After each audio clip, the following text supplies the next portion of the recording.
মৌলে আসলে পর্যায়সারিত অবস্থান কোথায়, এটা গ নম্বর প্রশ্ন আসে এবং এটা নিয়ে আমি তোমাদেরকে সৃজনশীল করাইছি।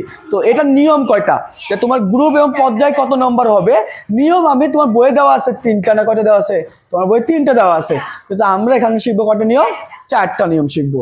প্রথম নিয়ম দেখো, ইলেকট্রন যদি এস, এই কোন মৌলে ইলেকট্রন বিন্যাস করলাম এবং ইলেকট্রন বিন্যাসের শেষ ইলেকট্রনটি যদি কোন অরবিটালে প্রবেশ করে, এস অরবিটালে প্রবেশ করে, তাহলে আমরা প্রথম নিয়ম করব। মাথায় রাখতে হবে এস অরবিটালে যদি ইলেকট্রন প্রবেশ করে তাহলে এস অরবিটালে যতটি ইলেকট্রন থাকবে, কি বললাম, S অরবিটালে যতটি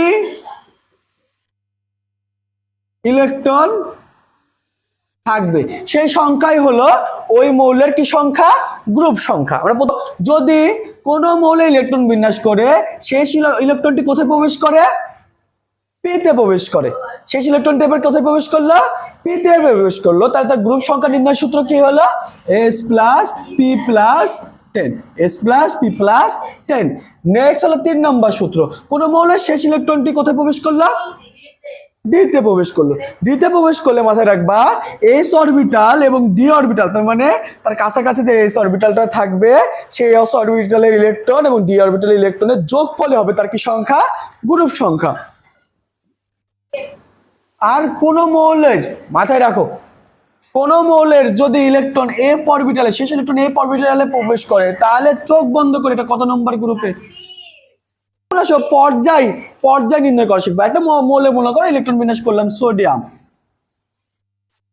1s2 2s2 2p6 3s1, ওকে।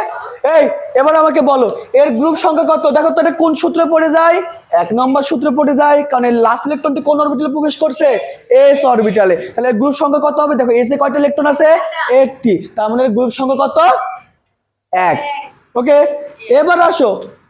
এবার আসো তোমার আরেকটা মনে করো phosphorus 1s2 2s2 2p6 3s2 3p3, শেষ ইলেকট্রনটি কোথায় প্রবেশ করছে, পি অরবিটালে। আমি এখন তাহলে কয় নম্বর নিয়ম আসবে, 2 নম্বর, পিতে ইলেকট্রন প্রবেশ করলে শেষ ইলেকট্রন যদি পিতে প্রবেশ করে তার গ্রুপ সংখ্যা নির্ণয় সূত্র কি, এস প্লাস পি প্লাস 10, তাহলে এস প্লাস পি প্লাস 10, তাহলে এসে কয়টা ইলেকট্রন আছে, 2টা, পিতে কয়টা আছে, 3টা, তাহলে মোট কত হলো, 5টি, আর 10 যোগ করি তাহলে 15, তাহলে ফসফরাসের গ্রুপ সংখ্যা কত, 15, ওকে। এখন আসো ডি এর ক্ষেত্রে দেখবো আমি, মনে করো তোমার ডি এর ক্ষেত্রে কি আছে, একটা ব্যতিক্রমধর্মী ইলেকট্রন বিন্যাস, ক্রোমিয়ামের ইলেকট্রন বিন্যাস করি 1s2 2s2 2p6 3s2 3p6 3d5 4s1। আমাকে কেউ ব্যাখ্যা করতে পারবা যে এখানে 4s2 না হয়ে 1 হলো কেন, কেন হলো, কারণ দেখো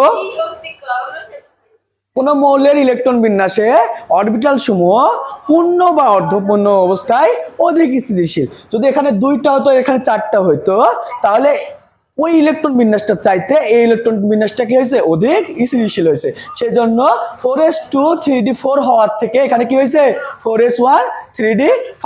দেখো এর লাস্ট ইলেকট্রনটি কোথায় প্রবেশ করছে, ডিতে, 4s এর শক্তি কম, তো 4s আগে ইলেকট্রন প্রবেশ করে ফেলছে, তারপরে সবার শেষে ইলেকট্রন কোথায় প্রবেশ করছে, ডিতে, তাহলে ডিতে ইলেকট্রন প্রবেশ করলে কত নম্বর নিয়ম অনুসরণ করবো আমরা, 3 নম্বর। তা 3 নম্বর নিয়ম কি ছিল, এস প্লাস ডি, দেখো ডি এর কাছাকাছি এস কোনটা, এটা 4s, তাহলে এখানে কয়টা ইলেকট্রন আছে, 1টি, ডিতে কয়টা আছে, 5টি, মোট কয়টা ইলেকট্রন হলো, 6টি, তাহলে গ্রুপ সংখ্যা কত, 6, শেষ। এখন এফ এর আমি ইলেকট্রন বিন্যাস দেখাইলাম না, কারণ তোমাদের এফ এর ইলেকট্রন বিন্যাস করে দেওয়া নাই কোনো মৌলের, বা আসেও না, যে আসে তাহলে চোখ বন্ধ করে এফ এ যদি লাস্ট ইলেকট্রন যায় চোখ বন্ধ করে কে দিয়ে দিবা, কত নম্বর গ্রুপ, 3 নম্বর গ্রুপ।